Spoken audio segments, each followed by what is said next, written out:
Milly-Molly-Mandy Dresses Up. Once upon a time, Milly-Molly-Mandy found an old skirt. She and little friend Susan were playing up in the attic of the nice white cottage with the thatched roof where Milly-Molly-Mandy lived. They had turned out the rag bags and dressed themselves in all sorts of things: blouses with the sleeves cut off, worn-out curtains, old nightgowns and shirts, and some of Milly-Molly-Mandy's old outgrown frocks, which Mother kept for patching her present ones when needed. Milly-Molly-Mandy and little friend Susan looked awfully funny, especially when they tried to put on things which Milly-Molly-Mandy had outgrown. They laughed and laughed.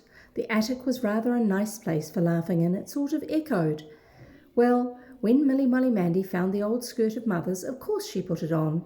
The waist had to fasten round her chest to make it short enough, but that didn't matter. She put on over it an old jumper with a burnt place in front, but she wore it back to front so that didn't matter either. Milly-Molly-Mandy walked up and down in the attic, feeling just like Mother. She even wore a little brass curtain ring on the finger of her left hand like Mother. And then she had an idea. "Let's both dress up and be ladies," said Milly-Molly-Mandy. "Oh yes, let's," said little friend Susan. So they picked out things from the rag bags as best they could, and little friend Susan put on a dress which was quite good in front, only it had no back. She pulled her curls up onto the top of her head and tied them there with a bit of ribbon. Here they are, dressing up as ladies. See? Milly-Molly-Mandy tucked her hair behind her ears and fastened it behind with a bit of string so that it made a sort of funny bun. "We ought to wear coats and hats," said Milly-Molly-Mandy, "then we'd look quite all right." So they went downstairs in their long skirts, and Milly-Molly-Mandy took Auntie's mackintosh from the pegs by the door for little friend Susan, and she borrowed an old jacket of Mother's for herself. They borrowed their hats too, not their best ones, of course, and went up to Mother's room to look in the mirror. They trimmed themselves up a bit from the rag bags and admired each other and strutted about enjoying themselves like anything. And just then Mother called up the stairs, "Milly-Molly-Mandy." "Yes, Mother," said Milly-Molly-Mandy down the stairs. "When you go out, Milly-Molly-Mandy, please go to the grocer's and get me a tin of treacle. I shall be wanting some for making gingerbread. I've put the money on the bottom stair here." So Milly-Molly-Mandy said, "Yes, Mother, I'll just go, Mother." And then Milly-Molly-Mandy looked at little friend Susan, and little friend Susan looked at Milly-Molly-Mandy, and they said to each other both at the same time, "Dare you to go and get it like this?"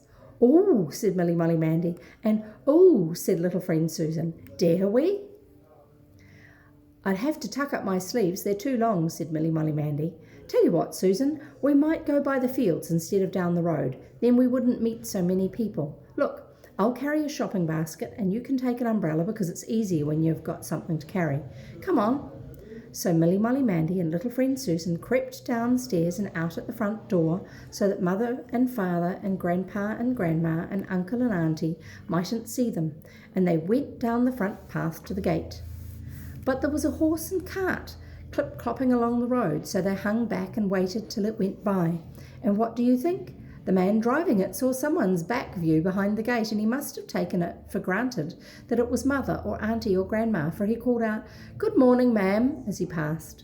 And Milly-Molly-Mandy and little friend Susan were so pleased they laughed till they had to hold each other up, but it made them feel much better.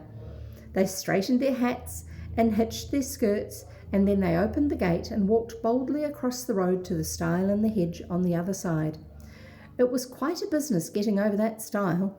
Milly-Molly-Mandy and little friend Susan had to rearrange themselves carefully again on the other side. Then with their basket and umbrella, the two ladies set off along the narrow path across the field. "Now, we mustn't laugh," said Milly-Molly-Mandy. "Ladies don't laugh a lot, not outdoors. We shall give ourselves away if we keep laughing." "No," said little friend Susan, "we mustn't. But suppose we meet Billy Blunt?" "We mustn't run either," said Milly-Molly-Mandy. "Ladies don't run much."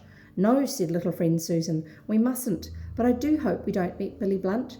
"So do I," said Milly-Molly-Mandy. "I'd like to meet him worst of anybody. He'd be sure to know us. We mustn't keep looking round either, Susan. Ladies don't keep on looking round." "I was only wondering if anyone could see us," said little friend Susan. But there were only cows on the far side of the meadow, and they weren't at all interested in the two rather short ladies walking along the narrow path. Soon Milly-Molly-Mandy and little friend Susan came to the stile into Church Lane. This was rather a high stile, and while she was getting over it, the band of Milly-Molly-Mandy's skirt slipped from her chest to her waist, and her feet got tangled in the length of it. She came down on all fours into the grass at the side, with her hat over one eye. But luckily she just got straightened up before they saw the old gardener man who looked after the churchyard coming up the lane with his wheelbarrow. "Let's wait till he's gone," said Milly-Molly-Mandy. "We'll be looking in my basket, so we needn't look up." So they rummaged in the basket, which held only a bit of paper with the money in it, and talked in ladylike tones until the old gardener man had passed by. He stared rather and looked back at them once, but the two ladies were too busy to notice him. When he was safely through the churchyard gate, they went down the lane till they came to the forge at the bottom. Mr. Rudge, the blacksmith, was banging away on his anvil. He was a nice man, and Milly-Molly-Mandy and little friend Susan thought it would be fun to stop and see what he thought of them. So they stood at the doorway and watched him hammering at a piece of red-hot iron he was holding with his tongs. Mr. Rudge glanced up at them, and then he looked down, and then he went on hammering, and then he turned and put the piece of iron into the furnace, and while he worked the handle of the big bellows slowly up and down to make the fire burn hot, he looked at them again over his shoulder and said, "Good morning, ladies. It's a warm day today." "Yes, it is," agreed Milly-Molly-Mandy and little friend Susan. They were feeling very warm indeed, though it wasn't at all sunny out. "Visitors in these parts, I take it," said the blacksmith. "Yes, we are," said Milly-Molly-Mandy and little friend Susan. Then Milly-Molly-Mandy said, "Can you tell us if there is a good grocer's shop anywhere around here?" "Let me see now," said the blacksmith, thinking hard. "Yes, I believe there is. Try going to the end of this lane here, and turn sharp right, very sharp, mind. Then look both ways at once and cross the road. You maybe see one." Then he took his iron out, all red hot, and began hammering at it again to shape it. Milly-Molly-Mandy and little friend Susan couldn't be quite sure whether Mr. Rudge knew them or not. They were just thinking of going on when who should come round the corner of Mr. Blunt's corn shop but Billy Blunt himself. Billy Blunt noticed the two rather odd-looking ladies standing in front of the forge, and he noticed one of them pull the other's sleeve, which came right down over her hand, and then they both turned and walked up the lane. He thought they looked a bit queer somehow, short and rather crumpled, so he stopped at the forge and asked the blacksmith, "Who are those two?" "Lady friends of mine," said the blacksmith, turning their iron and getting hold of it in a different place. "Lady friends, known 'em for years." Billy Blunt waited, but the blacksmith didn't say anything more, so he began strolling up the lane after the two ladies who were near the stile by now. The lady in the mackintosh seemed to be a bit flustered, whispering to the other. Then the other one said, so that he could hear, "I seem to have lost my shopping list. It isn't in my basket. Have you got it, dear?" Billy Blunt strolled nearer. He wanted to see their faces. "No, I haven't got it," said the first one. "We'd better go home and look for it. Oh dear, I think it's coming on to rain. I felt a little spit. I must put up my umbrella." And she opened it and held it over them both so that Billy Blunt couldn't see so much of them. He strolled a bit nearer and stopped to pick an unripe blackberry from the hedge and put it in his mouth. He wanted to see the ladies climb over the stile, but they waited there, rummaging in their basket and talking of rain. Billy Blunt couldn't feel any rain. Presently he heard the lady with the basket say in a rather pointed way, "I wonder what that little boy thinks he's doing here. He ought to go home." And quite suddenly that's what the little boy did.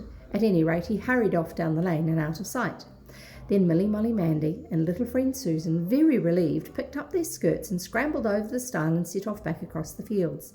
There was nobody to see them now but the cows, so they ran, laughing and giggling and tumbling against each other among the buttercups all the way across, and by the time they got back to the first stile, just opposite the nice white cottage with the thatched roof, where Milly-Molly-Mandy lived, you never saw such a funny-looking pair of ladies.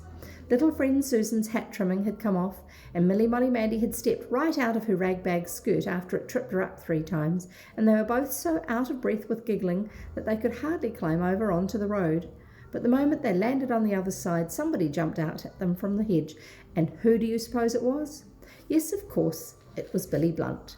He had run all the way round by road, just for the fun of facing them as they came across the stile. "Ha!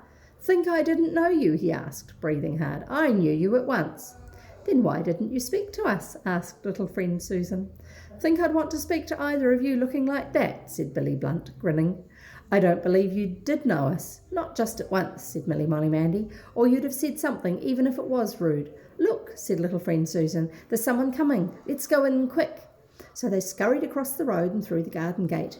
And just then Milly-Molly-Mandy's mother came out to pick a handful of flowers for the table. Well, goodness me, said Mother, whatever is all this? We were just dressing up, said Milly-Molly-Mandy, when you wanted us to go to the village, and we dared each other to go like this, said little friend Susan. I saw the two guys talking to the blacksmith, said Billy Blunt. Anyhow, said Milly-Molly-Mandy, hopping on each leg in turn, her rag-bag hat trimming looping over one eye. We did dare, didn't we, Susan? Well, well, said Mother, and where's my tin of treacle? Milly-Molly-Mandy stopped. We forgot all about it. I'm sorry, Mother, we'll go now. Not like that, said Mother. You take my coat off and go in and tidy yourselves first. And the attic too. I'll run and get the treacle for you, said Billy Blunt. Spect I stopped 'em and they got almost as far as the grocer's anyhow. Yes, he scared us, said Milly-Molly-Mandy, handing him Mother's money out of the basket. He followed us along and never said a word. He thought we were proper ladies, that's why. Thought you were proper guys, said Billy Blunt, going out of the gate. The end. Oh, you'll want to see them all dressed up and walking through the field. Here they are. Milly-Molly-Mandy and little friend Susan walking through the fields, a little short to be full-grown ladies. See you next time.